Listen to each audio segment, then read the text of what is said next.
Good evening. I'd like to reconvene the business meeting, which we started at 6 o'clock, and then we went into executive session for 4 matters of the employment history of 4 particular persons. So we are now reconvening our meeting. Let's stand and say the pledge. I pledge allegiance to the flag of the United States of America and to the republic for which it stands, one nation, under God, indivisible, with liberty and justice for all.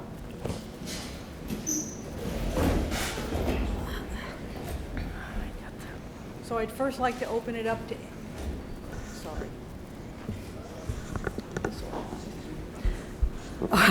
I'd like to open up it up to the public comment on any of the agenda items. If you've picked up an agenda and know what's on the agenda, anybody want to speak on any of the agenda items?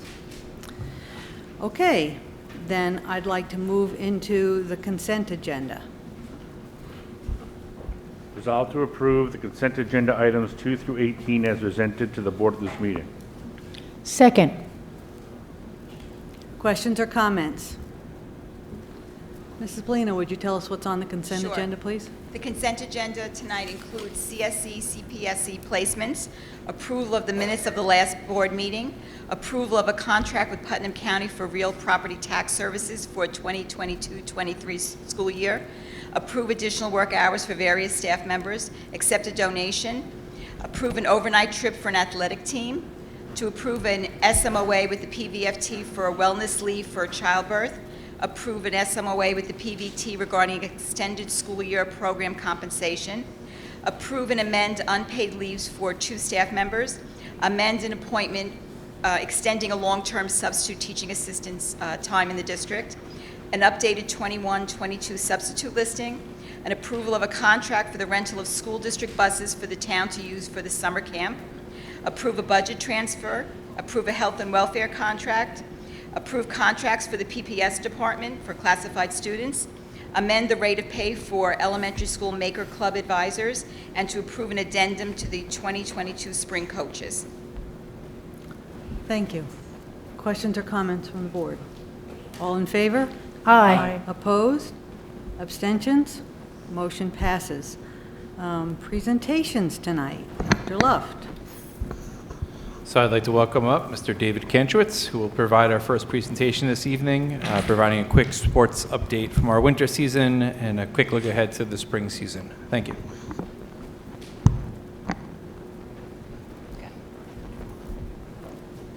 All right, so very briefly, I'm just going to recap some of the successes that we had this winter. It was definitely a winter to remember.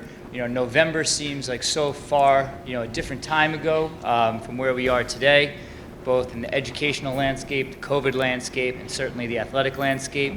So just to review some of the success stories that we had this winter.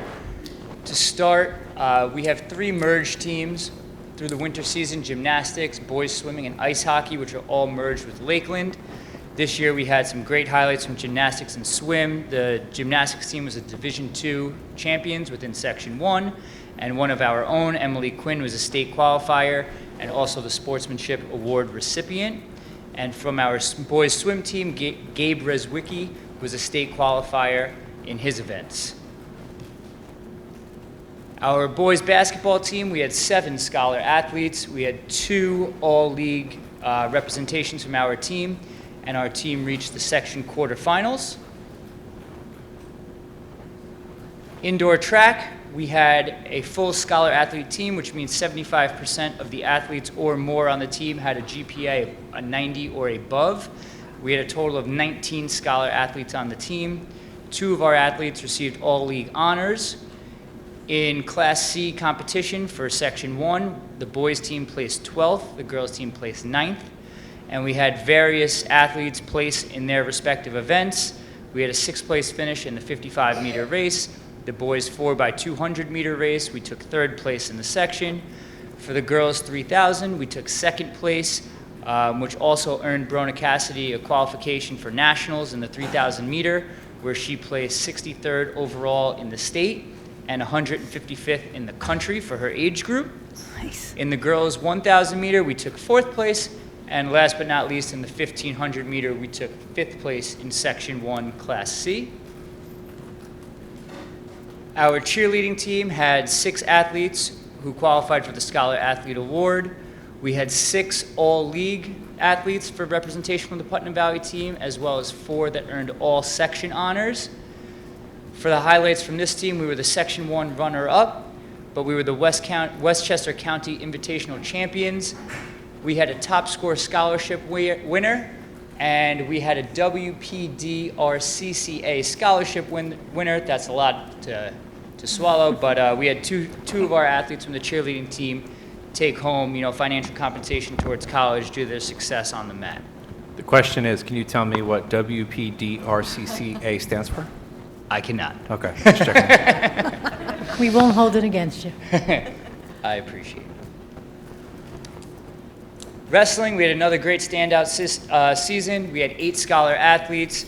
We had 4 all-league qualifications, and Jacob Cassidy was our Section 1 champion at 215 and also earned his all-section nomination. And last but not least, as everybody's aware from the last few weeks, our girls basketball team had a memorable run to the state tournament. We had 6 scholar athletes. 4 of our athletes were representatives of the all-league group as well as the all-section team. And from our highlights from that team, we had a new all-time scoring record set by Eva Jachent, who also notched her 1,000th point this season. The team reached the semifinals of the New York State tournament. Before so, they won the regional championship, the Section 1 championship, and the league championship. And within our league, Eva Jachent was recognized as the player of the year, and our coach, Don Hamlin, recognized as the coach of the year. So all in all, despite all of the changes with, our health regulations, our COVID regulations, despite all the weather that came our way, we had a very successful winter.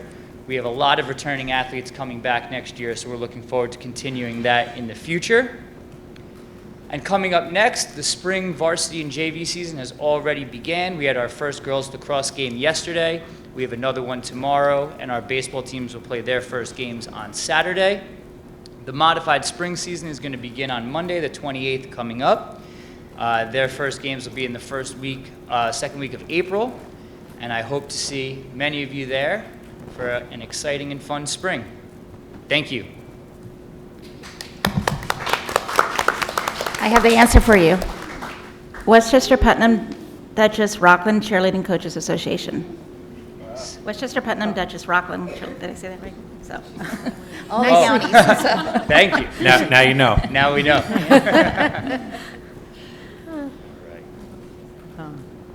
Nice. It's nice that they can actually start their seasons. Yeah, and but- have a season. Well, yeah, and I'm also thinking now of spring where, I don't know, it was last year, the year before, I guess it was the year before, where we still had snow on the turf for quite a while. So that we actually be able to get on the field. Jinx it. It's going to be 20 degrees on Monday. Sam, is there gonna be any But more Sam, snow? how's that coming? That's gonna keep the field going. Thank you.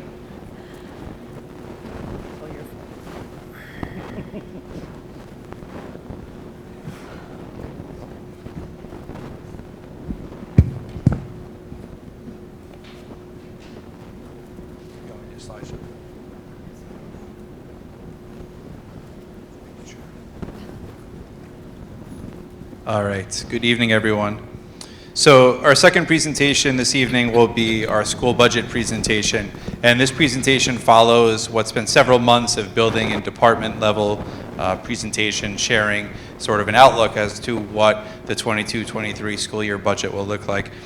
Before I begin, I do want to thank our business official, Jill Figuerella. She'll be joining me up here in just a few minutes, and her team that really did all the hard work to put together what I think is a very fiscally responsible and academically rigorous budget. So just a quick reminder what our district goals were going into this year. Over the summer, we met with our Board of Education, our administrators, and developed what was our 3 goals for this school year: to reflect, learn, and thrive. And on the bottom is our sort of summary. Reflect on the struggles and identify small victories we experienced. Capitalize on the lessons learned and replicate to improve our practices. Acknowledge the past, but focus on thriving in the present. Now, I know we've certainly had some bumps in the road, and we had a different vision for what this would look like in August when we wrote it, not knowing Delta and Omicron were on its way. But I think really now, especially the last month or so, as we see an easing of COVID-related restrictions, that thrive word really begins to stand out. And you could see it in the faces of our staff and our students and our parents, who are finally welcoming back into the building for the first time in several years. So this graphic is meant to represent some of the many challenges or priorities we need to balance while developing our school budget. And at the center, our goal is always to enhance our student programs and opportunities. So some of the things, the attributes we need to balance are student enrollment, any new programs that are coming in, staffing needs, our BOCES budget, unfunded mandates, hopefully there's no more coming. State aid, all right, state aid, we have a projection for state aid, but until New York State adopts its budget, which we hope will be on or before April 1st, state aid remains uncertain. Capital costs, the tax cap threshold, which we'll talk more about later. Employee and vendor contracts, benefits, and benefits is a big driving factor behind our budget this year, especially health insurance, and special education needs, which sometimes depends on student by student. We could have a new student move into the district, and the district could be forced to expend $100,000 for that one student's education or a placement in an outside program. So one of our real goals this year was to make sure that we were remaining as fiscally transparent as possible. So some of the ways in which we've hoped to accomplish that is by having each building and department present their own sort of their own level of budgetary requests. So we get that information out early. Ms. Figuerella has hosted so far 4 budget Q&A sessions, and I'm actually pleased to see many of the faces who attended those budget Q&A sessions here this evening to learn more about our budget. We have new dates coming. I know we were talking today about some new opportunities now that the full budget will be released today or tomorrow, whenever that goes public, that individuals have more information, may derive new questions. So we want to make ourselves available to answer any of those questions that the community may have. Our goal is always to be fiscally accountable, transparent, and making sure that we're able to sustain our programs.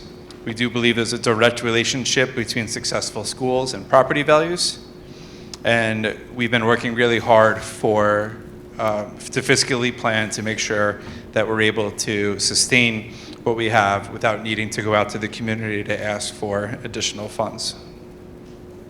A quick overview of our enrollment. You'll notice that the graduating class this year, 156 students. Sorry.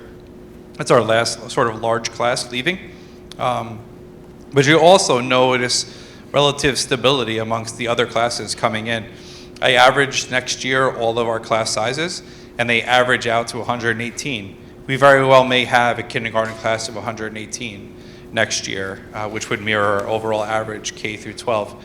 There is one outlier, one very small class in there, 79 students, but for the last 4 years, we were well above that in the hundreds. So while our overall enrollment has been decreasing for several years, we've certainly leveled off and reached a point of stability where K through 12 will have very stable class sizes, which certainly helps for staffing and other needs like that.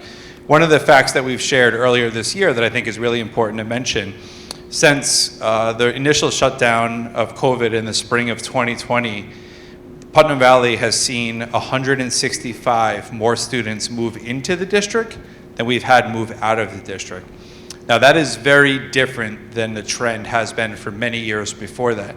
If we lost 90 students, we typically gained 90 students. If we lost 60 students, we typically gained 60 students. That number remained relatively flat.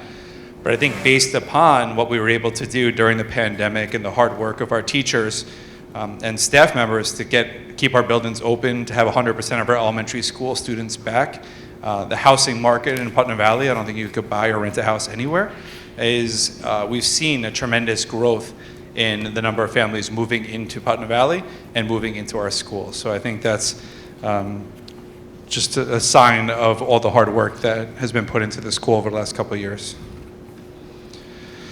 This slide highlights some of our programs, initiatives, and projects that are upcoming for next school year. You'll notice that some of these are actually anticipated to be funded by federal stimulus funds, but still I wanted to highlight them. So there's certainly a renowned focus on literacy. We're doing a lot of work around writing K through 8. We're doing DRA assessment training, sort of retraining our teachers, K through 6, guided reading training in the middle school, and our elementary school teachers are looking to begin piloting a new ELA program in grades K through 1 next year. We're looking to expand our elementary school Mandarin program to grade 3. So those incoming third graders have had a sort of a survey in Mandarin. It's a half hour a week. It's not a Mandarin class. It's just a teaching assistant that pushes in and works with the teacher to help the students just really become exposed to a new language. So that first cohort will be going into their fourth year of Mandarin, so we want to extend it, and that's a partnership with BOCES. We're exploring the implementation of the middle years program, so that's an IB program at the middle school. We're planning for a district-sponsored pre-kindergarten program. That's something that it's offset by state funds, so we hope there'll be no expense for the district to offer that. We're continuing our success of the diploma program at the high school. Really, we're seeing, coming out of the pandemic, we continually see a surge in the social emotional needs of our students and mental health needs, and that's something that we're looking to further invest in to support our students.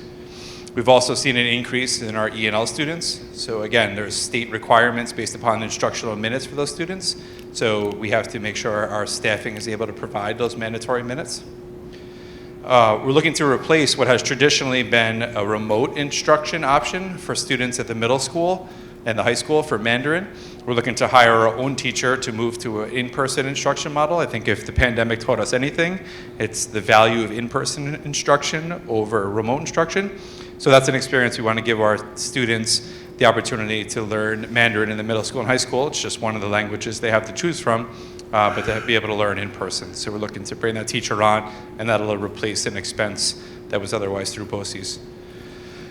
We're looking to reduce class sizes, especially at the elementary school. One of the big priorities of the federal stimulus funds is to correct learning loss, and we think one of the ways that we can put our teachers in positions to be most successful with their students is to reduce class sizes.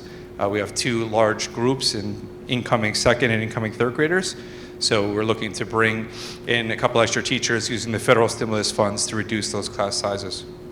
We're continuing to search for a library media specialist at the middle school. If anyone here knows a certified library media specialist, send them our way. We're looking to still continue to invest in our health and safety systems, filtration, HVAC, air exchange, other ways to ensure that our students are safe and staff are safe. Looking to create new outdoor learning spaces. We've seen a tremendous increase in the use of outdoor learning spaces over the last couple of years. We want to provide teachers with new innovative spaces to bring their students. We're offering summer support and enrichment programs for our students. Parent engagement evenings, finding opportunities to bring parents back into the buildings, to allow them to partner with us to support their children at home, bringing them in and teaching them reading strategies that they can then turnkey back to their families or their children at home. And we're looking to revamp our Innovation Academy 2.0, which was a very successful professional development program we had in place prior to the pandemic. We do anticipate some staffing changes, so some of these will duplicate what we saw on the last slide. We're looking to bring in 3 general education teachers at the elementary school, 2 of which will be funded with federal stimulus funds to reduce class sizes.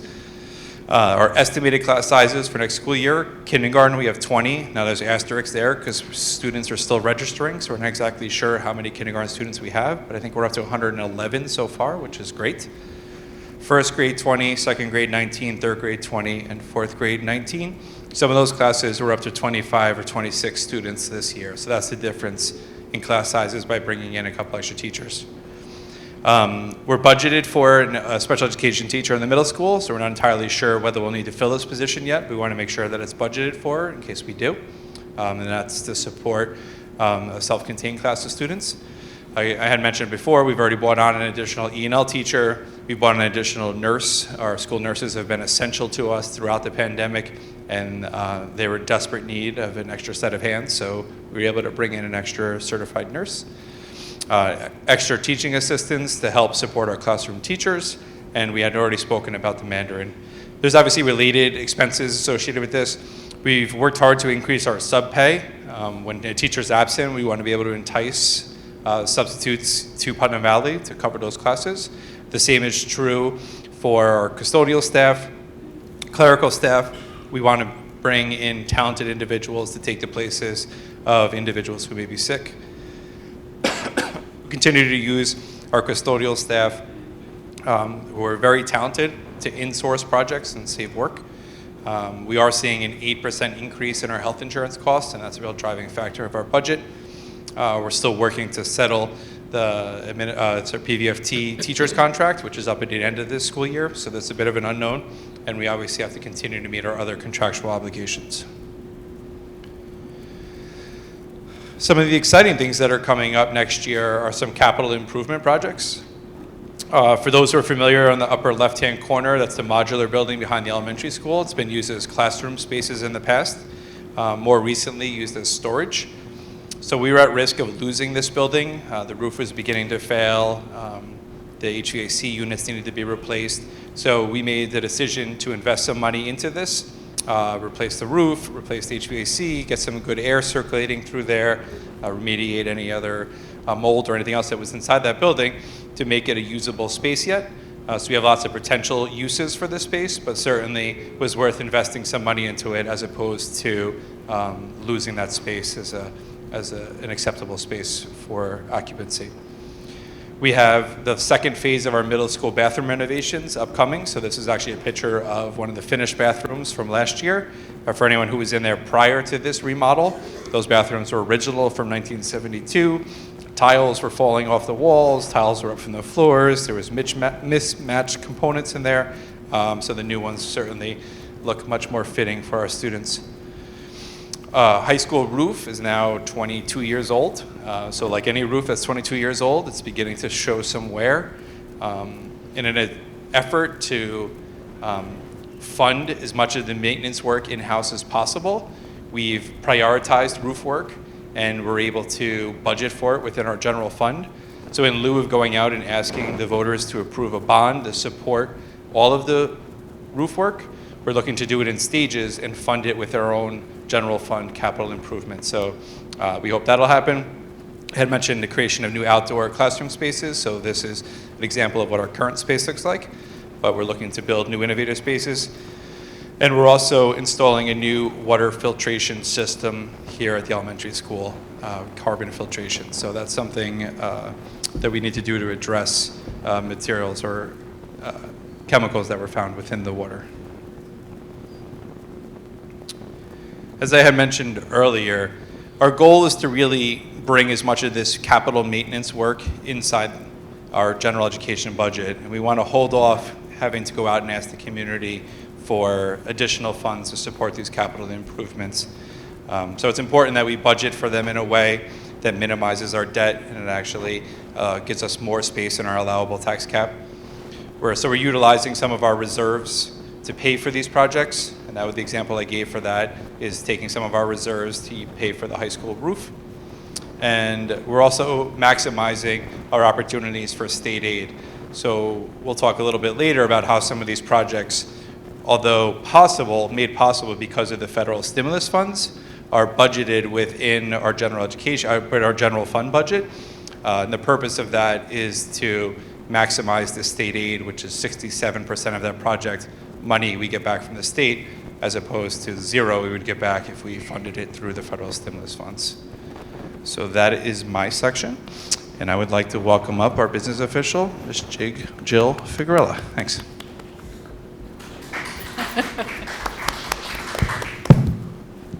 going to put this back. juggle. Okay.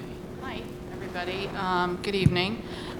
Here, I'm going to talk about the numbers. Dr. Luff gave us an overview of some of the anticipated changes and the staff changes and programs, and I'm going to talk about the money. So, the money we need to build our budget comes through revenues, and the district has to always figure a way that there's a gap between local dollars and state dollars. So this year we have the benefit of the governor enacting foundation aid to be put back into our state aid. So we're going to see an increase of about 3% in state aid this year. In 2006, the governor created a campaign for fiscal equity, but it was never fully funded, and it was called foundation aid. And now school districts, then at that time, school districts, because it wasn't funded, were shorted across the state like $4 billion. We're not going to be able to recover the money that they haven't given us to this point, but going forward, they plan on fully phasing it back in by 2024. So again, we're going to see a 3% increase in state aid, some of it foundation aid. About 2% of our revenues come from miscellaneous revenues, earnings on investments, refunds from prior years, from vendors and whatnot, and the use of our debt reserve is also included in that number. And the debt reserve is that we're using towards the construction for the roof at the high school is in that number, and we're using $1 million of our debt reserve for the first phase of the roof replacement. The roof replacement itself is the whole thing would be about $3.5 million. So we certainly can't do that all at once. And again, when it needs to be replaced, it would be done in phases, which makes, sense not to do it all at once either. 2.7% of our revenues are going to be from transfers in from restricted and unrestricted general fund reserves, because we need that amount to close the gap between the aid, the miscellaneous earnings, and the school taxes. And of course, school taxes make up the bulk of our revenues, but by using the fund balance and the reserves, we minimize those amount of school taxes that we have to raise to close that gap. So our revenues, let me put some numbers to those percentages. Okay, so we got our state and federal aid sources as about 24.8% of our revenues at $13.8 million. The local revenue sources that I mentioned and the debt service reserve of the $1 million to fund the roof is $1.5 million. Our appropriated fund balance and operating fund reserves are $1.1 million. And that's $800,000 from our unrestricted reserves. So those are they're not restricted for any use. So we're going to bring those in and use them. And $300,000 from our retirement reserve. And we can remove that from our retirement reserve because we have 8 staff members retiring this year. And the last item there is our tax levy. It's a 1.49% change from last year, a very low change in the tax rate, and tax levy at $39.3 million. The total budget being $55.8. So here are the appropriations, or where that money's being spent. We have our general support area of the budget, which funds our administration, our business district office, operations and maintenance, and our district insurance policies. And that is going actually down very slightly, 0.02%, for $4.9 million. And our instructional part of the budget, which is the largest part of the budget, is for salaries for teaching and student programs, moving up slightly at 0.15%. Just transportation kind of speaks for itself. It's our contractors, our salaries for transportation, the upkeep of the transportation department with supplies and materials, 4%, and the benefits and debt service are going up 15.9%, as we mentioned. Money going in through some capital and remodeling expenses. I'll get into that more as I explained about that between the federal stimulus and the capital changes. And then our debt payments are included in there, which are for bonded construction projects that have been going on from the past through now. And our total overall budget, again, $55.8 million. So this is just another way of looking at where the money goes in the budget. We have 43.7% going towards classroom instruction, 22.2% going into employee benefits, 9.1% for debt service and capital transfers, 6% towards transportation, 5.1% towards support services. Support services are like our health services, our occupational therapists, speech therapists, those types of services that support students. 4.8% goes towards operations and maintenance. And again, 4% towards general administrative support, 2.6% towards media and technology support, and 2.4% towards co-curricular and athletics. The state also wants us to present the budget as a three-part component budget, indicating how much percent goes towards each one of those things: instruction, administration, and capital. You can see there, that is how the pie is broken up. So I want to talk a little bit about property tax cap calculation, and those of you who may not be familiar with it, it's something that we have to do every year.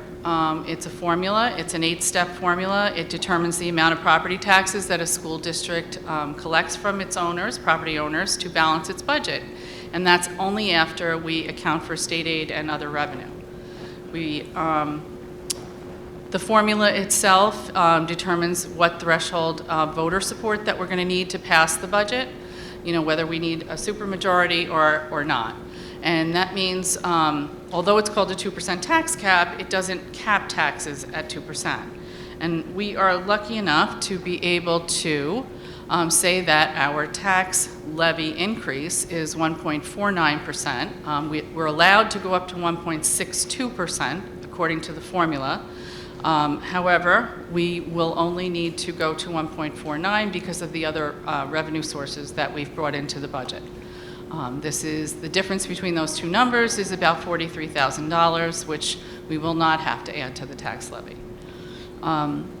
So again, this is due to the foundation aid, the influx of the foundation aid, and the availability of the federal stimulus funds. And just a note there at the bottom that we do not know what the final tax roll assessments are going to be and what the final equalization rate is going to be until July. But when we find out what those are, it will determine what the final tax rate is.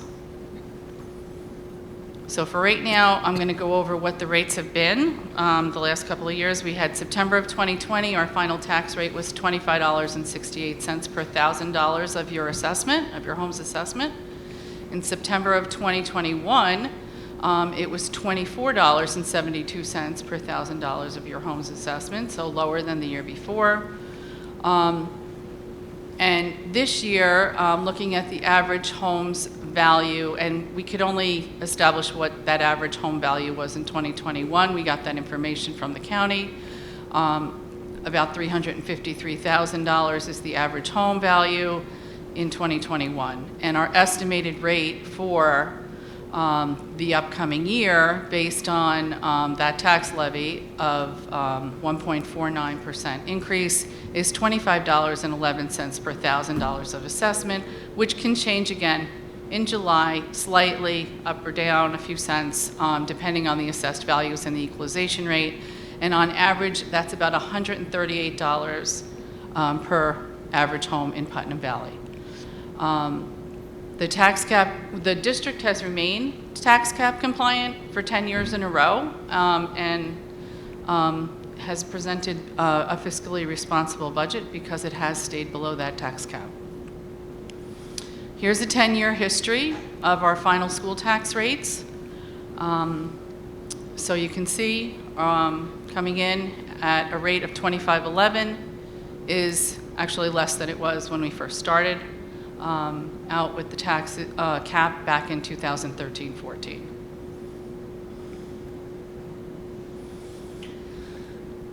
So here are some of the impacts, the appropriate, what are impacting appropriations in the budget, the upcoming budget. These are the significant impacts that you'll see.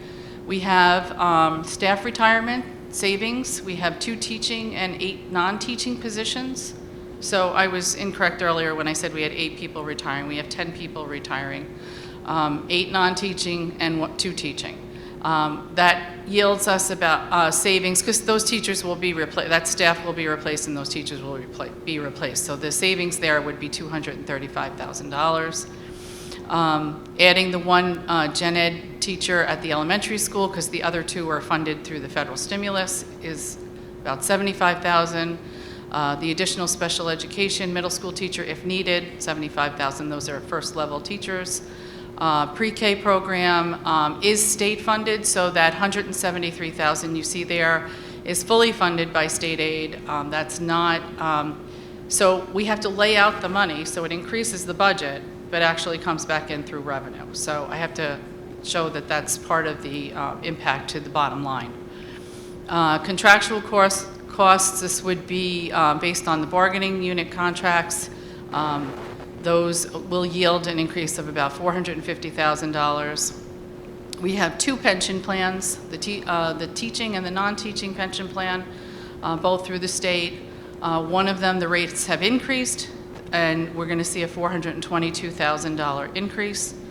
The other pension plan has luckily decreased, so we're going to see a $467,000 decrease. And then our health insurance premiums have quite a large impact on our budget. They're going to, I believe, I'm going to make a prediction that I don't think is anything that anyone's not expecting. It would be over the next couple of years we're going to see those increases. And this year it's pretty steep. It's 8%. It's $416,000 in our budget. I think the effects of, the COVID healthcare that's had to, be provided for people, and we haven't even seen the full effect of that yet. So I predict that next year we're going to see quite an increase as well. Then we have some out-of-district tuitions that are increasing our budget, about $250,000. And other contractual changes, there's vendors, technology, there's inflation, and that's $100,000. Hopefully, we won't see as much inflation as they're saying. Inflation has gone up. We can't go up as much as inflation. We're capped at 2%. Again, our tax levy is only going up 1.49.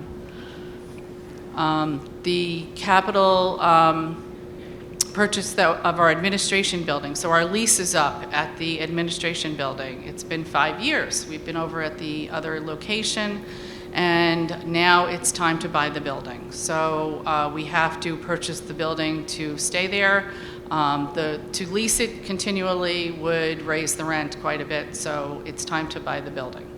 And that's going to put in the budget, it's in the general operating budget, it's $368,000. The roof work for the first phase at the high school I mentioned is $1 million. We're taking that money from reserves to pay for these 2 items. And the overall budget to budget change is $2.6 million. So balancing the budget, we have to figure out where the revenues are coming to pay for that, right? So I tried to paint a picture here so you could see. Our increase in state aid is $2.2 million. Our tax levy change of 1.49% is $578,000. And then our district reserves are making up the difference. This year, we're using 2.1. Last year, we used 2.3. And overall, that's what's making up the impact to the budget, $2.6 million that you just saw on the previous page.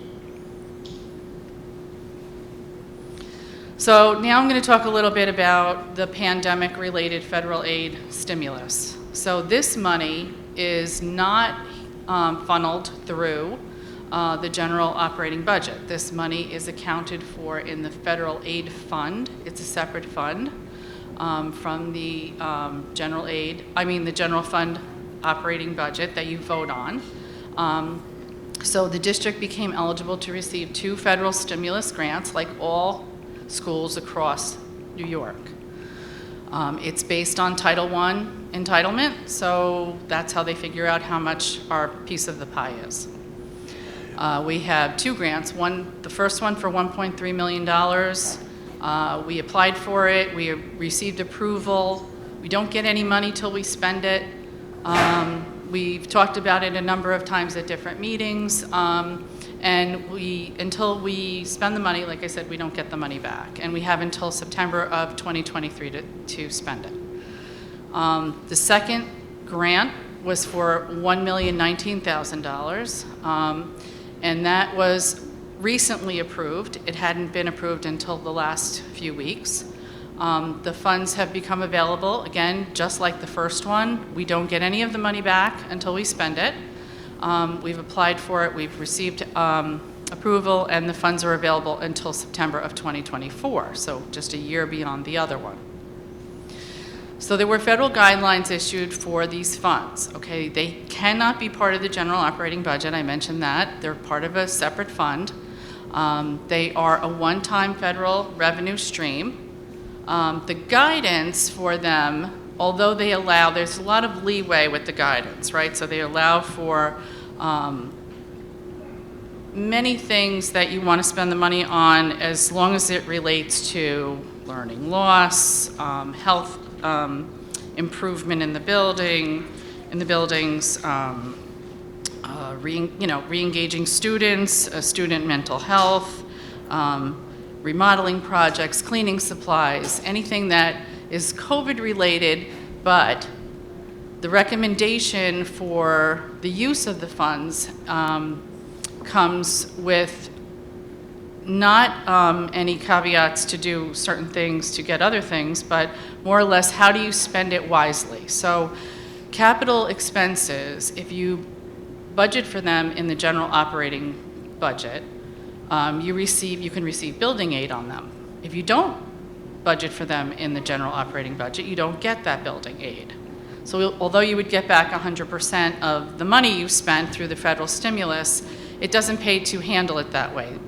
What pays is to put it into the general operating budget, get your 67% building aid, and exchange that for anything that's not aidable in your budget, and put that into the federal stimulus.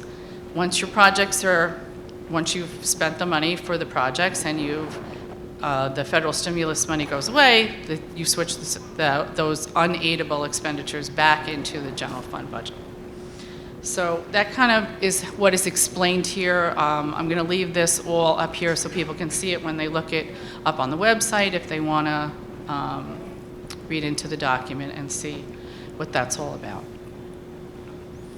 So again, applications were filed for preliminary review by New York State Education Department, and it was based on anticipation of reparation of learning loss. Surveys were sent to the community when federal stimulus funds became available. Final approvals are still pending, right? Because although we applied and we were approved, we still haven't gotten any of the money. So once we file for the reimbursement of the money, then we can say that they've been approved and we've gotten the funds. The spending period again is 9/30/2023 and 9/30/2024 for those 2 grants. Okay, so these are the funds that were switched between or exchanged between the 2 so that we could maximize the aid. We have classroom salaries that we could classify into the federal stimulus funds of $575,000. We have the floating nurse, $50,000, and teaching assistants, 3 teaching assistants at $75,000. So that all equals $700,000. And then these particular projects, which we're going to get 67% aid in over the 15 years, which we don't want to lose out on by putting in the federal stimulus funds and putting them in the general fund instead, are the outdoor learning spaces, the storage loft at the transportation garage. The building that's being remodeled behind the elementary school has been the storage area for financial records, classroom records, things like that. Those are going to need to be moved into there's a loft in the transportation garage that's being remodeled to support those files. The classroom furniture, modular classroom renovation, that's the building I just talked about. The water filtration system at the elementary school, and the bathroom renovation at the middle school. So those are where we exchange the funds between the two, the grants and the general operating budget. Okay. That's all the financial information that I have to give tonight. I want to know, if you want to know where the vote is, it's going to be held at the elementary school as usual. It's on May 17th between 6 a.m. and 9 p.m. And there's absentee ballot information there. You can contact myself for any questions about the budget, or Maureen Bellino, the district clerk. We are going to talk a little bit about contingency budget in a second, but I don't know if anybody has any questions on what we just talked about. Maybe you want to talk about that first. Sure. Okay. A lot of it's detailed. Mostly a question on the pre-K being funded through the state. Is that being reimbursed in the same year or following year? Okay, so the state aid for that is comes in the same year. So we're telling them we're going to do this. They calculate that into the. We have current to year. apply for it. They'll approve it. We've already been told how much it is. Okay. So that's what our maximum amount is that we can spend on that. Does anybody else want to go? Should I just go? No, go ahead. I have a quick kindergarten to follow up on that Okay. one. So I was going to ask if it's not funded, are we still doing it? But you said has been approved? It's been, well, Or is it- we've we didn't do the submitted? application yet. Okay. The budget hasn't passed yet, so if the budget passes, hopefully, we will be able to utilize that money, but maybe Dr. Left has something. I would say the state identifies what our allocation could be up to when they do our state aid runs. So once we file our application, we know what the maximum amount New York State will refund us for. So we just have to write our RFP in a way to offer it so we know that we don't exceed what we're going to get back from the state. Right? So it'll be a couple, a class or two. We can't do 5 classes. We can't do universal pre-K for every student in Putnam Valley. We can do a class or two because that's how much we think we can offer while staying under what's offered by the state. Thank you. Secondly, on the health insurance increases, which I think, we are in kind of the beginning stages of a pretty steep spike, which we've seen graphs like this before for similar reasons. Does that include active and retired staff? It does. It does. It includes both. Can I ask a follow-up question? So the appropriation slide, you had benefit and debt increase at 15.9%. Does that 8% fall into that Yes, it category? does. Okay. Yes.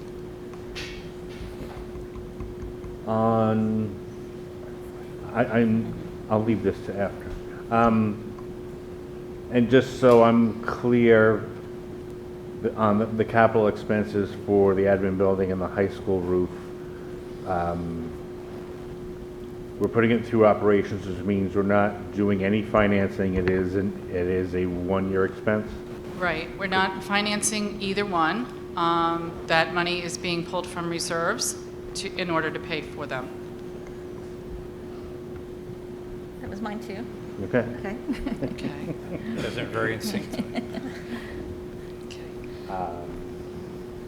And I think I've said this before, just for clarity's sake, the federal stimulus that is going to be used for the $750,000 is going to be used for classroom salaries and floating nurse and teacher assistants. We are going into this with eyes wide open that that money goes away, which means unless we find a way to make it work within ongoing budgets, those positions also go away, correct? Correct. I mean, as soon as the capital expenditures are completed that first year, those come off at the general fund, those other things go back. But some of those positions are still earmarked with federal stimulus funds, And those are the positions we would have to, right now, the intention is to eliminate those positions when the federal stimulus funds are expended. We would have to have a conversation before we added anything back into the general fund budget. Because So it's tricky. It's the first year you sort of, there's this massive swap Right. of capital projects for salaries, but it's a one-year swap in order to get the state aid. Next year, those salaries go back in to the budget minus whatever was supported through the federal stimulus funds. Yeah, the timing on it isn't ideal. They end it in September of 2024, which is like the beginning of another school year. So it's not ideal the way that they have the dates, the funding dates. So it would have to be a decision. And then we also talked about the fact that there could be retirements between now and then, and needs change. So we don't know what those are, so. Right, but the goal, or so the reason why the federal government is giving us the stimulus is that we're addressing learning loss, and we're putting these positions in place specifically to address that. So we should, if all things being considered equal, getting over the hump type situation. Right, aside from enrollment increase or something like that, correct. You took my question, Mr. Farrar. Sorry, I asked if anybody else wanted to go. I have other things, but they can go after. Yeah, I just want to say a few words about contingency.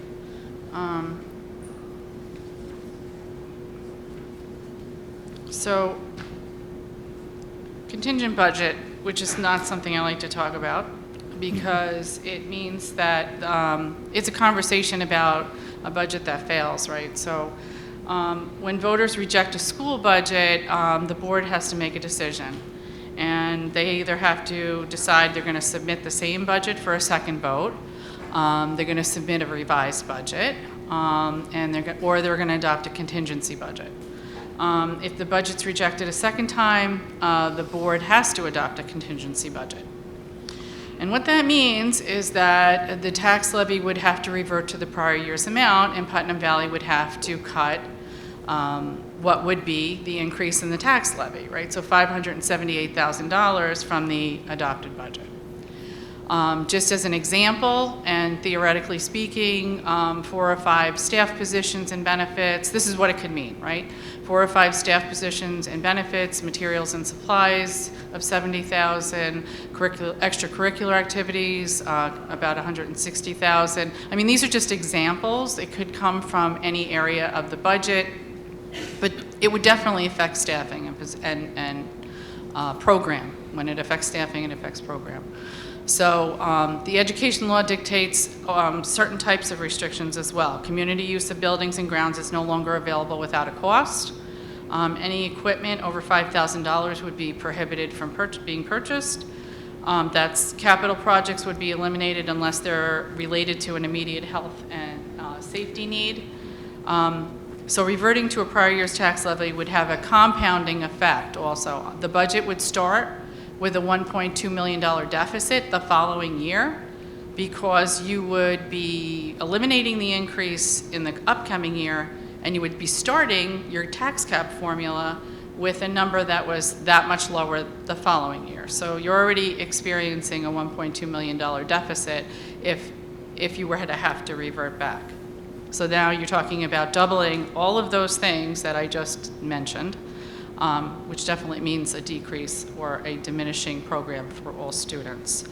And in reality, the savings for the average home, if they were to, if the budget were to be defeated and the tax levy had to be reverted, is 38 cents a day for a full year's increase on an average home. I just wanted to make that point. I could talk more about it. If you have any questions, I can answer them. I have a contingency question. Sure.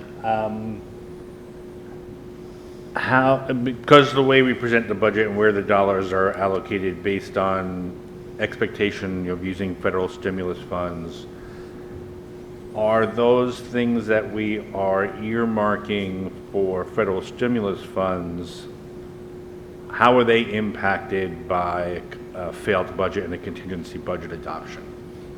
So unless those changes in, you're talking about the capital expenses? I'm talking about both the capital and in the staff piece. So it all depends on how we want to handle contingency if it happens, right? Because if we decide we're going to, eliminate positions, or if we're going to, how are we going to handle that decrease in the budget? Some of those capital projects probably could not happen, and therefore we would end up having it. But we can't switch those other things back in because now we're just putting money back in the budget again, right? So if you take the capital out, it doesn't really help because we can't put those positions back in. So then we would have to, within that budget amount, that the contingent budget, the minus 578, whatever this year's budget is essentially, we would have to look to federal stimulus funds to fund other things within the budget. That would eventually have to go away and never come back, maybe. I mean, it all depends on what happens the following year, right? So, So you have here the 4 to 5 staffing positions for the contingency budget. 3 of those federal stimulus funds could be utilized. If we had to lose 4 to 5 teachers, we could utilize 3 from the federal stimulus funds for those positions. right, but then But we how would be you ever, behind the problem is the next trying year. to bring it back. Right. And, overall, the entire process of a failed budget is just, it means that something's going to give, right? So you got to give away something, you don't get it back. So, right, if we were to use the stimulus funds, Jeanette, for those additional staff, so year 2 or year 3, whichever it is, then we're already starting with that deficit of, and then then you can never afford to get them back. And the compounded deficit on top of it, because you're not going to get that tax levy back that you started with the year before, because that's what starts your formula for your tax cap every year. You have to use that formula. So we're talking about possibly going out for a supermajority, which after, if a budget were to fail, I don't know what the chances of would be to pass a budget like that. But these are just I have to give this information out. Sure. I don't expect any of this to happen, hopefully. And with the 1.49% increase to the tax levy, we're just, we're making things happen with a very low tax rate increase. So we, for the most part, would save as much as we would be paying if the budget passed. I'm sorry, say that We would again? be saving, you have here, savings to average home, $138 for a year. That's how much, if the budget, if and when hopefully the budget passes, we'd be paying approximately $138 Right. a year for the average home. Which equates to what I said, Right. 38 cents a day. Right. So I don't, I have to give the facts and what can happen, so that's what I'm here to do. Well, I think, just in general, if we're to believe that we're in the world of 7+% an annual inflation rate, given what our healthcare costs increase are, the ability to remain within the cap, remain below the cap with 1.49% tax levy change, it seems to me it's a solid educational program that also looks very much towards maintaining taxpayer concerns. Jill, I'm sorry, just one more time, and I know the answer, but it's worth repeating as many times as possible, that we cannot use the federal stimulus funds to pay down the budget. Correct. No, not at all. So I have just a quick question, going back to slide 12, if you want to look at it. But I'm sorry, it's not about the contingency budget. It has appropriations. It's not here, and I just can't do math. It's blue. It's right before it's right before the dollar bills thing. I can't do the math that quickly, but the transportation costs seemed like a big percent jump, but Is it about the same from the previous year? And I do know that our contract is very low compared to other vendors, but is that about the same increase we've played with transportation? Or dealt with, sorry? That's played? it's not just the contractor, it also includes salary Fuel? changes for our employees as well, because don't forget, we have a hybrid system, we use our own contractor, we use a contractor and our own drivers at the same time. Right. The fuel has Fuel costs, sure. Right. really gone up. Right. Okay. I don't know how. Yeah, there is a year two phase-in of the contract. So the first year, if you remember, we moved half of the bus fleet to a 6-hour day, and the second half is now moving to a 6-hour day as well. So that's something that we have with the contractor in negotiations when we negotiated that contract, which is still lower per day than 5 or 6 districts surrounding us. Just want to say that. And I forgot that the fuel costs are in there, so. Yep, absolutely. Thank you. So, we have one last slide. So one of the things that came up during our community meetings was community members looking for quick and easy facts. One of our commitments is to make sure that we get accurate information out to the community so the community can make an informed decision on May 17th when they come to vote on the school budget. So this is our first attempt at coming up with 5 fast budget facts, and we hope this is something that we could put out to the community in a variety of ways and provide individuals with accurate talking points about our school budget. So the first one speaks to what is really a priority of mine is voter turnout. I think a community, thousands of community members coming out and voting on a school budget makes a profound statement, either positive or negative, regarding how we're doing as a school district.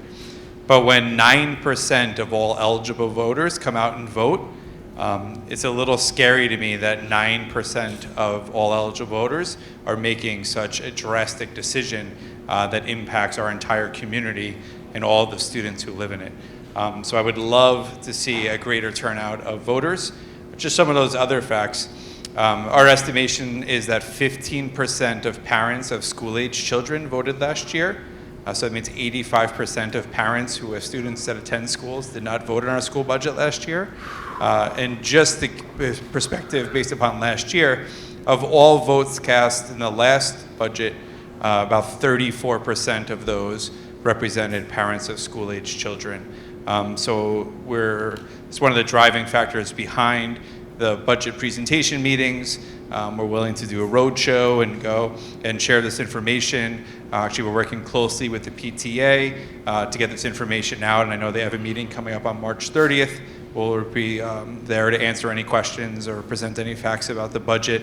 I think the more people who know this is coming, the more people have information about it, the more informed decision they can make, the better that is for our students in Putnam Valley.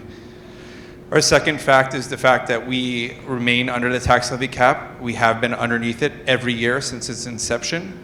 So that speaks to our ability to do our best to control the local tax burden. As Jill had mentioned before, despite the fact that inflation is almost 7%, that 7% certainly has an impact on the contracts we have with individuals, the increasing fuel costs, and all the other factors that are driving up individuals' budgets. We're capped at 2%, and as Jill had mentioned, our actual full calculation comes out to 1.62%. So despite those increases, we were able to produce a budget that asked for a 1.49% increase. As previously mentioned in the presentation, this year's tax levy is below what the tax levy cap was 9 years ago. So again, that speaks volumes to the fiscal conservancy we put into our budgeting. And the last piece is that our budget sustains our programs, extracurricular activities, emotional wellness. It prioritizes our capital expenditures in a way that we're not asking taxpayers for more money. And that's it. Thank you.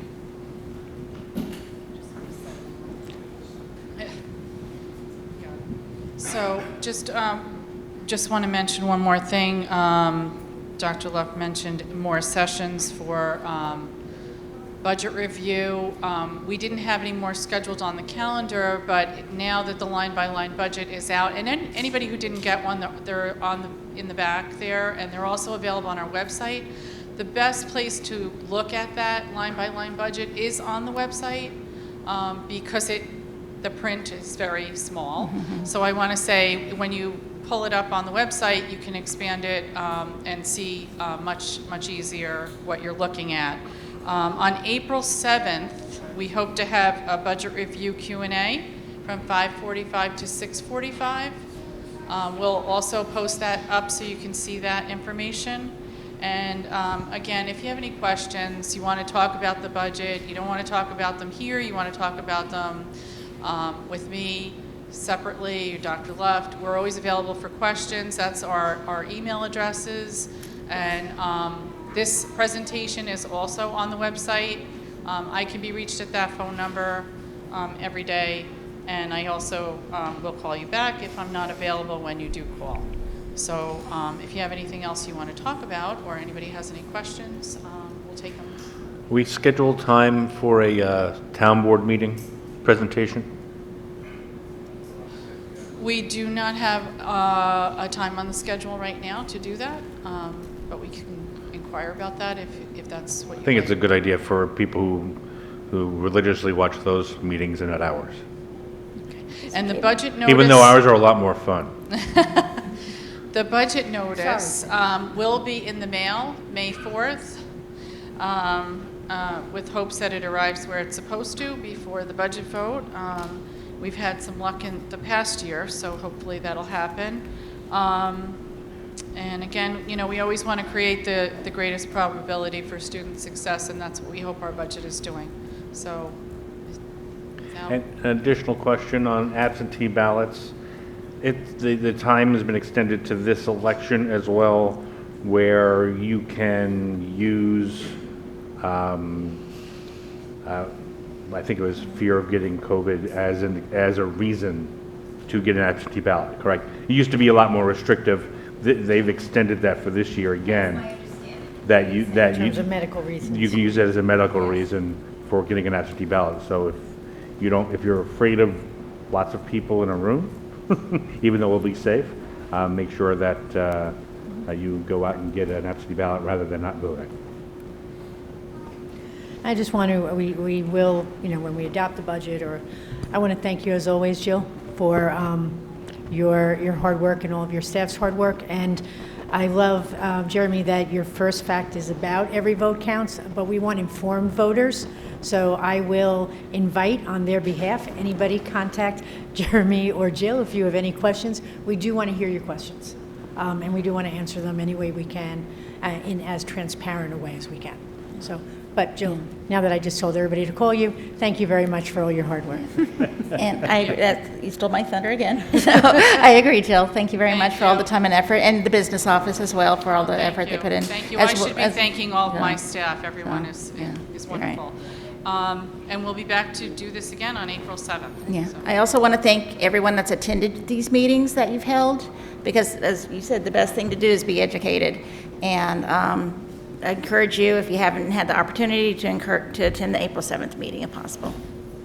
Hey Jill, what's the I haven't followed in the last week the timeline with the Assembly and the Senate with their version of the budget. Do you know where they're at? I mean, no, April 1st is supposed to be the deadline for finding out what the final state aid figures are.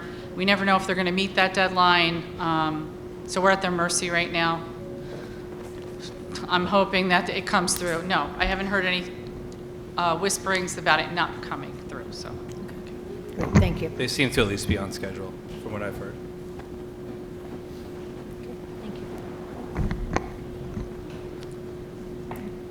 Okay, our student representatives are not here tonight. We missed them. Do you have their report? Do you have a report from them? Okay. Huh? They did not send. Okay. I know that they're busy. I'm not, I want them to know they're missed. But Dr. Luft, you're here, so you give your report. We'd hate to miss you, I Dr. just got my voice back. All right, I just want to recap some of the events that have taken place since our last board meeting. I had the ability to attend some of our high school students do their Seal of Biliteracy presentations. The Seal of Biliteracy is something the state started offering several years ago. And we've had numerous students take advantage of it over the last couple of years. That's an endorsement they get on their diploma after showing proficiency in 2 or more languages. I have to say that one of the presentations I watched this year was actually a Seal of Triliteracy, which is not what they call it, but the student showed proficiency in 3 languages within her presentation, which I thought was extremely impressive. So compliments to all of those students who took on that endeavor and earned that credential on their diploma. Last evening, I think it was, they'll start blending together, the middle school held their National Junior Honor Society induction, so they welcomed 20 new 8th graders into the National Junior Honor Society, and one of our own high school students, Naya Givon, was the keynote speaker. She's the co-president of the National Honor Society here at the high school, and she had some fantastic words of wisdom for our 8th grade students. It was nice to welcome our middle school families back into the middle school. I think this was one of the first formal events to take place on that stage in that new social commons since it was renovated in the midst of COVID. So it was great to have parents into the space and to acknowledge the hard work of those students. The high school held their IB celebration and parent information evening, and that was open to all parents, grades 6 through 12. I know we had spoken a little bit about the girls' basketball team, but I did want to acknowledge their accomplishment and congratulate them on a tremendous season. Several of us had the opportunity to see a sneak preview of the elementary school's performance of Willy Wonka this afternoon. It was very impressive. I am pretty sure I was Oompa Loompa 300 years ago in that show. It brought back memories, but always impressed by students' ability to get up there on stage and sing and dance and all the other things they did. So for those who have tickets to the actual show tomorrow evening, you're in for quite the performance. And I want to acknowledge, actually, as we speak right now, 14 of our 16 students who attended the WESF, that's the Westchester Science and Engineering Fair, are receiving awards this evening that are being handed out at Yorktown High School. So huge congratulations to those students as members of our science research program. I want to provide a quick update on what I had mentioned earlier in the budget presentation regarding the IB Middle Years program. So this is something that we've been studying throughout the year at the middle school and hope to make a decision whether or not this is something we want to formally pursue moving forward. If that decision is made, that makes September the starting line. So I wouldn't expect things to be drastically different come September, but September is really when the work would begin to build up capacity to run the program and hopefully reach authorization like the high school has done several years before. So we have a feasibility team of teachers and administrators that have been meeting regularly and in person and doing virtual visits with some other middle years program districts in the region. We've been utilizing our faculty meeting time as well as our after-school professional development time has been dedicated to different aspects of this work, and we do have several teachers that will be attending an upcoming training session in May. I have budget Q&A facts, which we just went over, so we can skip that. And I'm actually going to take this opportunity to turn it over to Ms. Jackie Levine, our Director of Curriculum Instruction, who's going to provide an update on our work of our DEI committee, as well as an update of what transpired during our recent Superintendent's Conference Day. Good. Thank you, Dr. Love. The District DEI Committee, which consists of teachers, administrators, and parents, has met twice so far this year, with our third meeting upcoming on April 5th. And we have worked on updating the draft district DEI policy in preparation for a second reading. The first reading was in June 2021. And identifying priorities for the district. The committee reviewed priorities identified by parents and faculty and staff and the community, and determined the prevailing priorities included training for our faculty and staff, as well as considering a voluntary community read opportunity for parents and school community members. In addition, the committee identified reviewing curricular materials and ensuring all students can see themselves represented in our curricular resources.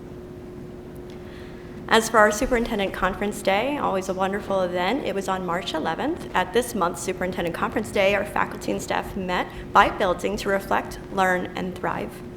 Principals designed high-quality morning learning sessions that targeted specific areas of need for each building's priorities and goals. and the afternoons were filled with department and grade level meetings so that teachers could connect over their immediate and specific needs. As in the fall, we continued to pull the thread of teacher self-care and wellness through by providing special activities before lunch for all of our teachers and staff, which included nourishing time with each other, special treats provided by the building leaders, and visits from the canine comfort dogs. Thank you, Dr. Left. Thank you. And just to look ahead at some upcoming events, as I had mentioned previously, a PTA general meeting on March 30th. We have our IB, I have my IB candidate, CAS, it's Creativity, Activity, and Service presentations coming up on March 28th, so something to look forward to. And upcoming meetings, as Jill had mentioned, we'll go through the budget second time on April 7th. And then we have our budget, BOCES budget vote meeting on a Tuesday, April 19th. So it's a public service announcement on the 19th. It's a Tuesday meeting as opposed to our typical Thursday meeting. That's it. Thanks. Comments? That's great. Okay, so we're on to new business. Item 1. Resolved upon the recommendation of the superintendent of schools to accept the resignation of middle school Spanish teacher Estefany Toribio from the district effective March 22nd, 2022, as per document number 14422, attached to the agenda and official minutes of this meeting. Second. Questions or comments? All in favor? Aye. Opposed? Abstentions? The resolution passes. Number 2, please. Resolved on the recommendation of the superintendent of schools to appoint Justine Trainer to a 4-year probationary term as a Spanish teacher commencing on May 2nd, 2022, and terminating on May 1st, 2026, in the tenure area of LOTE, language other than English, at the middle school on Step 5MA of the PVFT salary schedule. Ms. Trainer holds Spanish 7 to 12 professional certification and Spanish 1 to 6 extension initial certification. Second. Questions or comments? All in favor? Aye. Opposed? Abstentions? The resolution passes. Number 3, please. Resolved on the recommendation of the superintendent of schools to accept the resignation of elementary lunch monitor Kim DeVoli from the district effective March 27th of 2022 as per document 138/22 attached to the agenda and official minutes of this meeting. Second? Questions or comments? All in favor? Aye. Opposed? Abstentions? The resolution passes. Number 4, please. Resolved on recommendation of the superintendent of schools to approve the following minor remodeling COVID-related projects. The district will use stimulus funds to supplement the 2022-23 budget in order for the district to complete the projects. Refurbish the modular classroom building at the Putnam Valley Elementary School, project number 480-50304-007-002, with an estimated cost of $200,000. Create district records storage area with the transportation facility project number 480-50304-5012-003, with an estimated cost of $25,000. Create an outdoor learning space at the Putnam Valley Elementary School, as well as replace HVAC ventilation units, project number 4805-0304-001-013, with an estimated cost of $50,000. Create the outdoor learning wall at the Putnam Valley High School, as well as replace HVAC ventilation units, project number 480-50304-0010-006, with an estimated cost of $100,000. Install a carbon filtration system at the Putnam Valley Elementary School, project number 480-50304-001-012, with an estimated cost of $100,000.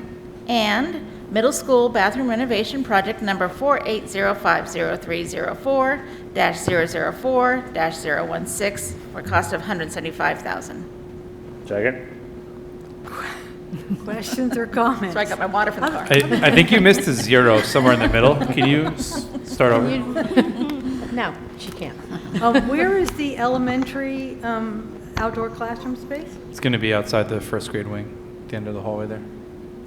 at the far end of like, Yep. Like if you walked out the first grade wing and kept walking, right out there. questions or comments? All in favor? Aye. Aye. Opposed? Abstentions? The resolution passes. Number, where are we? 5? Tag. Whereas Putnam Valley Central School District, the district is the sponsor of certain improvements at Putnam Valley Elementary School, Putnam Valley Elementary School Modular Building, Putnam Valley High School, Putnam Valley Central School District Transportation Facility involving COVID-related capital projects, the project, and whereas pursuant to the New York State Environmental Quality Review Act, SECRA, as set forth in Article 8 of the New York State Environmental Conservation Law, and the requirement of the implementing regulations set forth at 6 NYCRR Part 617, the regulations, the district desires to comply with SECRA and the regulations with respect to the project, and whereas pursuant to the regulations, the district has considered the project in light of the actions included in the Type 1 list specified in Section 617.4 of the regulations, and in light of the actions taken, light of the regulations, the actions included on the Type 2 list specified in Section 617.5 of the regulations. Now therefore be it resolved that the project constitutes a Type 2 action, as the quoted term is defined in the regulations, because it falls within the ambit of one or more of the following actions included in the Type 2 list specified in 6 NYCRR Section 617.5C 1, 2, and or 8. 1. Maintenance or repair involving no substantial changes in existing structure or facility. 2. Replacement, rehabilitation, or reconstruction of a structure or facility in kind on the same site, and or 8. Routine activities of educational institutions, including expansion of existing facilities by less than 10,000 square feet of gross floor area. 2. The project is not subject to further review under SECRA. 3. Notwithstanding, the project is not subject to further review under SECRA, the district will continue to comply with guidance issued by the New York State Education Department as applicable. 4. A copy of this resolution, so that you can all read it on your own, shall be provided to the New York State Education Department. Second. Questions or comments? So I could summarize, all those words only mean that none of the projects require an additional environmental study. They should have just wrote that. I was going to ask you to translate, thank you.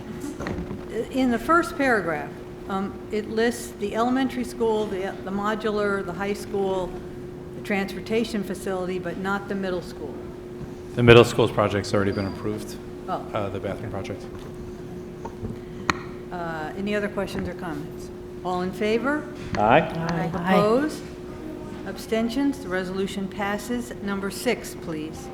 Happily, resolved on the recommendation of the Superintendent of Schools to accept the bid from General Clarifier Corp., DBA General Carbon Corp., for bid number 2021-22-03, carbon filtration tanks. Second. Questions or comments? All in favor? Aye. Opposed? Abstentions? The resolution passes. Number 7, please.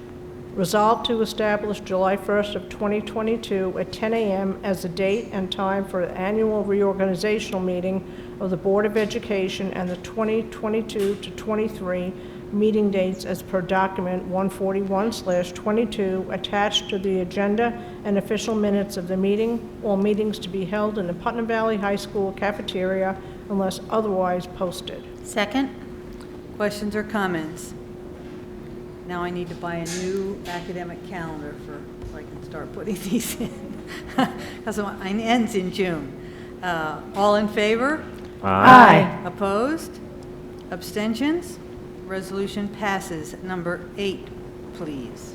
Resolved to approve an advocacy letter to New York State Governor Hochul, State Senator Serino, and Assemblyperson Byrne regarding the 2022-23 state budget as per document number 162-22 attached to the agenda and official minutes of the meeting.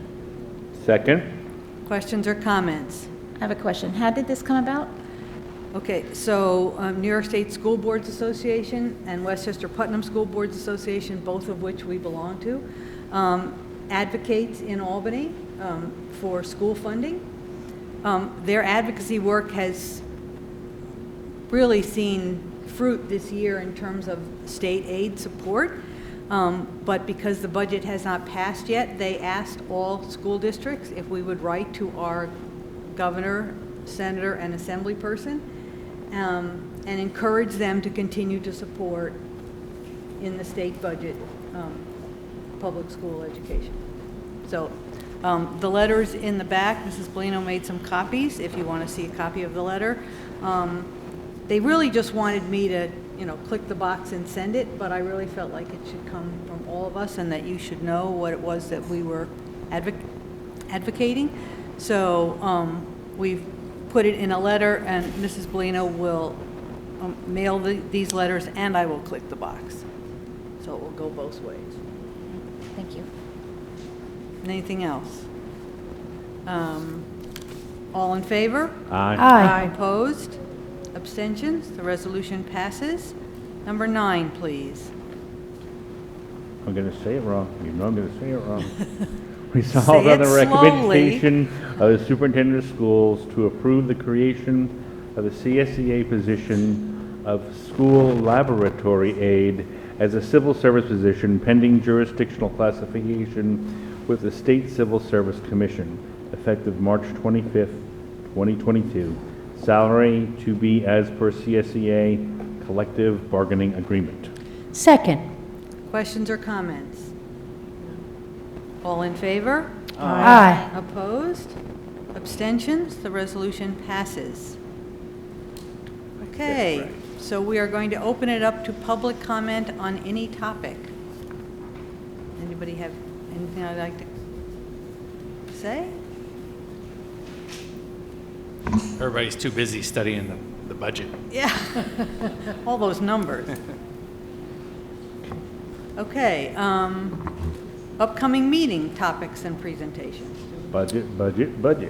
So yeah, the next couple of meetings are certainly dedicated to the budget process, but we are working on some of the presentations or reaching out to individuals. So some of the presentations that the board had discussed during our last meeting. So I know our E&L staff is working with members of the district office to come up with a presentation. We're looking at an SEL presentation. We're looking at a cultural arts presentation, and that's off the top of my head, the ones that I know are coming. So likely May and June, as we get closer to the budget and after the budget is when we'll see those presentations. Now, and Jeremy, I was just thinking, because I've been singing Willy Wonka songs since 4:30. May 3rd is our final budget. All 3 musicals will have been completed, and I just love the range of topics. We're doing Willy Wonka, High School Musical, and In the Heights. I mean, we've hit all sorts of categories. Maybe a little snippet from each show, just so we can have some entertainment in our board meeting. That might be a violation of some trademarks, copyrights, but I will check. Oh, let's if we check. could do that. We're allowed to do such a thing. We're not charging anybody anything. Or maybe just slides, maybe pictures. Yes. The elementary school one, I'm pretty sure I violated some just by posting pictures of it on Okay, Twitter. then never mind. I will check. I I'm just not the love copyright expert. celebrating, Dan, and it was so great. ask Dan. Small segment of the argument spares. Whatever Dan said, sure, we'll do that. Whatever Dan wants to put together, Dan, I'm going we're to need behind 3 him. small segments of the plays. You're our man, Dan. Thank you, Dan. On the topic of the play, I was really impressed. Well, first of all, Mrs. Calhoun, Mrs. Bennett, and Mrs. Phillips are amazing. But Mrs. Phillips, in her introduction, was saying that the props and everything they were built and helped build by middle and high school students who may or may not have been in the play when they were at the elementary school. So, but I was impressed by sort of like the continuity of of our older students going down and helping. It's not parents building the sets for the students. I mean, not that parents didn't help, and I did costumes and ran words, and oh my gosh, the Candy Man was just great. Her mother sitting out here, candy person. Oh, it was great. But I was really impressed with that. Absolutely. I also will say that I was so impressed with the science fair at the elementary school. Somehow it was on Dr. Luft's list and he skipped it. But one of my favorite events of the whole year. I stopped at as many of the booths as I could and had the students explain to me what they were doing. There were a lot of high school Science Honor Society students there because they had been working with the elementary students, so they were there kind of like to encourage them. And I spoke to them also. But I congratulated Mrs. Bross and the high school students for the kind of, so almost at every place that I went, the student really talked about the scientific method.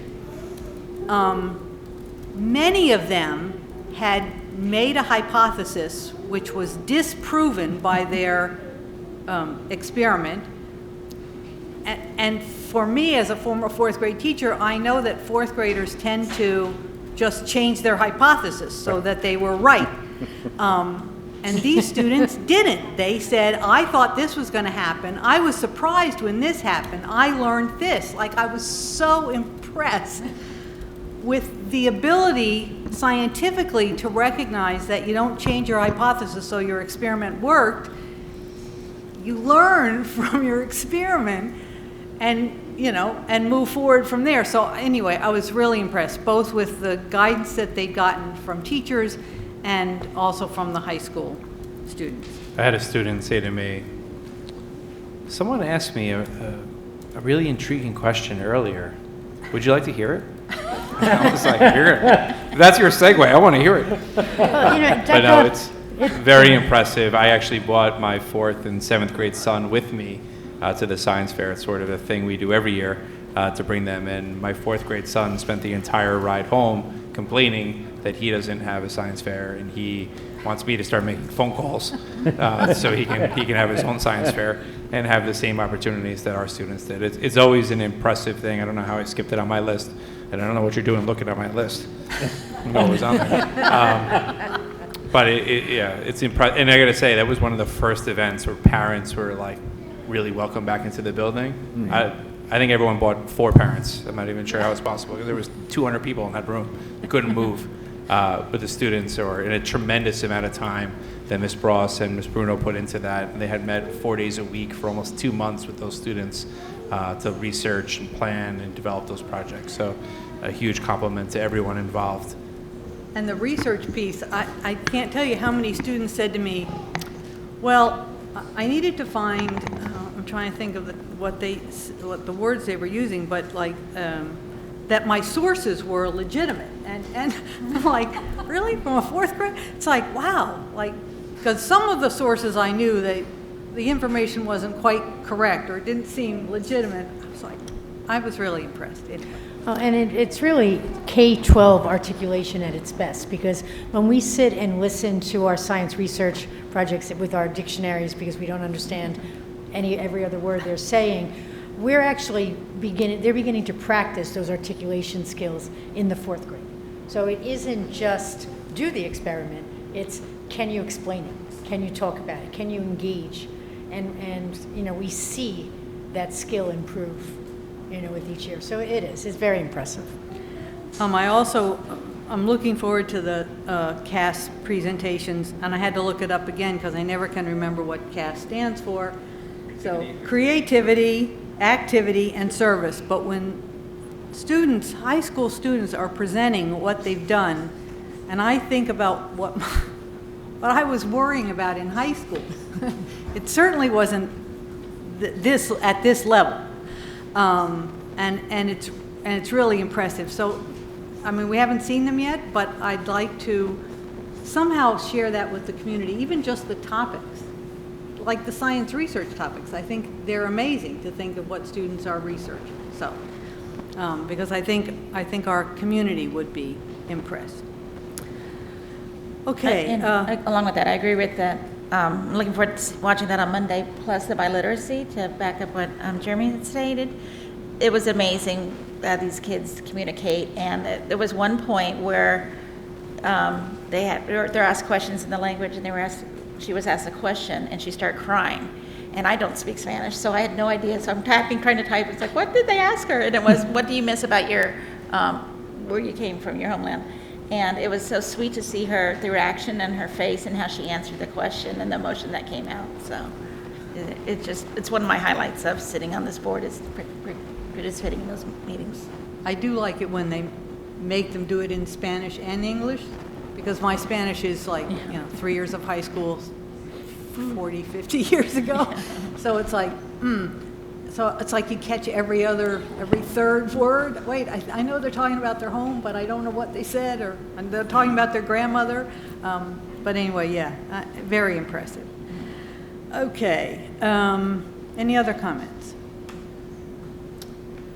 Okay, a motion to adjourn the meeting. So moved. Second. All in favor? Aye. Aye. Good night. Good night, everyone.